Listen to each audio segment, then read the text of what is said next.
جب بھی کوئی بھی پریشانی زندگی میں ہو، سب سے پہلے اللہ ہی کا خیال دل میں آنا. ہم سب اپنا جائزہ لے سکتے ہیں کہ جب ہم دکھی ہوتے ہیں یا کوئی پریشانی ہوتی یا دل پہ کوئی بوجھ ہوتا ہے یا ہمیں کوئی مسئلہ پیش آتا ہے یا کوئی ضرورت پیش آتی، تو ہم سب سے پہلے کس کا سوچتے ہیں؟ یہ ایک ٹیسٹ ہے ہمارے لیے. ہمیں سب سے پہلے اللہ سبحانہ وتعالیٰ کے بارے میں سوچنا چاہیے کہ وہ ہے نا. کیا مشکل ہے؟ کوئی مشکل نہیں، کیونکہ وہ ہے.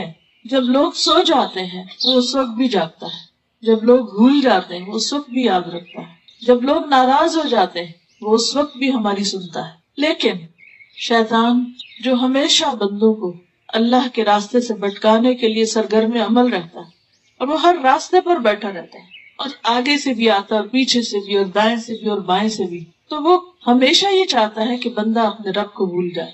اور شرک کا پہلا دروازہ ہی یہاں سے کھلتا ہے جب بندہ اپنی کسی بھی مشکل میں اللہ کی طرف جانے کی بجائے لوگوں پر توکل کرنے لگے، لوگوں کے پیچھے بھاگنے لگے، انسانوں پر امیدیں رکھے اور انسانوں کو اپنا رازق اور اپنا مالک سمجھنے لگے. کوئی انسان ایسا نہیں کہ جو ضرورت مند نہ ہو. کسی بھی انسان سے جا کر مل کے دیکھیں، چاہے کوئی غریب ہو یا امیر، دنیا کے غریب ترین انسان کو بھی اور امیر ترین انسان کو بھی اور ان کے بیچ کے بھی لوگوں کو، سب کے سب محتاج، سب کے سب ضرورت مند ہیں، اور سب کی ضروریات صرف ایک رب ہی پوری کر سکتا ہے، کوئی بندہ نہیں کر سکتا. اس لیے لازم ہے کہ ہم اول و آخر اسی کو پکاریں، اسی کی طرف رجوع کریں، اور اسی کو پکارنے کا نام دعا ہے.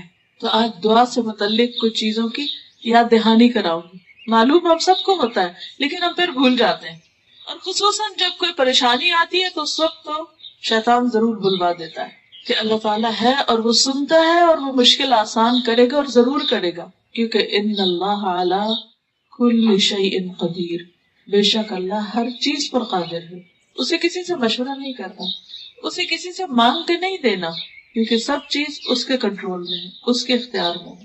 نوح علیہ السلام کے بارے میں قرآن مجید میں آتا ہے، سورۃ الصافات 75، وَلَقَدْ نَادَانَا نُوحٌ وَلَنِعْمَ الْمُجِيبُونَ، اور البتہ تحقیق نوح علیہ السلام نے ہمیں پکارا تھا جب لوگوں نے انہیں انتہائی تنگ کر دیا اور ان کی بات مان کر نہیں دیتے تھے، تو اس مشکل میں انہوں نے ہمیں پکارا تھا. وَلَنِعْمَ الْمُجِيبُونَ، ہم کتنا اچھا جواب دینے والے. اللہ نے ان کی دعا سنی، بہترین طریقے سے سنی، دعا قبول کی اور ان کی مشکل آسان کر دی. مشکل کتنی بھی بڑی ہو، آزمائش کتنی بھی طویل ہو، دکھ اور درد کتنا بھی گہرا کیوں نہ ہو، کسی بھی قسم کا کیوں نہ ہو، کبھی بھی اللہ کی رحمت سے مایوس نہیں ہونا چاہیے، ہمیشہ پر امید رہنا چاہیے. ہمارے لیے مشکل ہوتی ہے، اللہ کے لیے مشکل نہیں. انسانوں کے خزانے ختم ہو جاتے ہیں، اللہ کے ختم نہیں ہوتے. اور پھر ہماری عقل جواب دے جاتی کہ کسی مسئلے کا حل کیا کرے، کیسے کرے، لیکن اس کے علم کی کوئی انتہا نہیں. اس لیے ہمیشہ ہر حال میں، ہر موقع پر، چھوٹی ضرورت میں اور بڑی ضرورت میں اسی کو پکارتے رہنا چاہیے. وَاذْكُرْ رَبَّكَ فِي نَفْسِكَ، بندوں کو پکارنے کے لیے تو اونچی آواز میں بولنا پڑتا ہے، چیخنا چلانا پڑتا ہے، لیکن اس کو دل میں تضرعا وخیفتا، عاجزی اور زاری کے ساتھ، گڑ گڑا کے، چپکے ودون الجہر من القول، اور آہستہ آہستہ زیر لب باتیں کرتے کرتے، بالغدو والآصال، صبح اور شام، ولا تکن من الغافلین، اور غافلین میں سے نہ ہونا. آپ کہیں بھی بیٹھے ہیں، مثلا کسی مجلس میں بیٹھے ہیں اور آپ کو ایک دھیان میں آتا ہے کہ میرا فلاں کام رہتا ہے، فلاں مشکل ہے، اچانک آپ کو کوئی خیال ستانے لگتا ہے، رات کو آپ سو رہے ہیں، اچانک آنکھ کھل جاتی اور آپ کو کسی چیز کے بارے میں سخت پریشانی ہونے لگتی. اب کوئی ایسا نہیں جس کے ساتھ آپ شیئر کریں، سب سو رہے ہیں، ہر طرف خاموشی ہے، کوئی سننے والا نہیں، کوئی آپ کے دل کا حال نہیں جانتا. بعض اوقات آپ کسی کو اپنے دل کا حال بتانے لگتے ہو، وہ آپ کو ایسی بات کرے گا کہ آپ سوچیں گے کہ اس کو بتایا بھی کیوں، یعنی خود ہی شرمندہ ہو جائے. کوئی نہیں جانتا کہ ہمارے اندر کی تکلیف کتنی ہے. کوئی پیمانہ ہے ہی نہیں اس کو جج کرنے کا، اس کو ناپنے کا.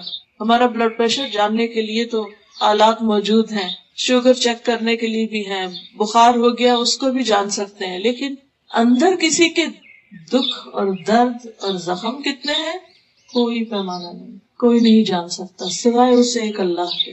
بعض باتیں ایسی ہوتی ہیں کہ جو آپ کسی کے ساتھ شیئر بھی نہیں کر سکتے. کچھ تو ہوتا ہے انسان اپنے بہن بھائی کے ساتھ، دوست کے ساتھ، رشتہ داروں کے ساتھ، قریبی لوگوں کے ساتھ، خیر خواہوں کے ساتھ شیئر کرتا ہے، ان سے مشورہ مانگتا ہے، ان سے مدد مانگتا ہے.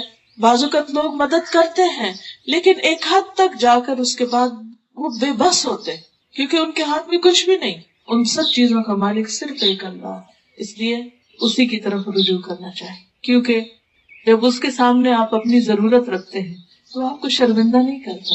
بندوں کے سامنے آپ ضرورت رکھتے ہیں، بندے آپ سے بھاگنے لگیں گے، آنکھیں بند کر لیں گے، یا احسان جتائیں گے، یا کبھی شرمندہ کر دیں گے، اور کبھی دل کھول کے مدد بھی کریں گے تو آپ ایک بوجھ محسوس کریں گے، آپ احسان تلے بھی آ جائیں گے.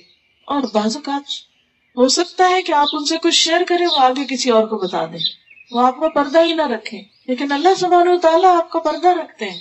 کچھ بیماریاں ایسی ہوتی ہیں انسان کو، کچھ روگ ایسے ہوتے ہیں، کچھ دل کے وسوسے ایسے ہوتے ہیں کہ انسان ان کو زبان پر بھی نہیں لانا چاہتا.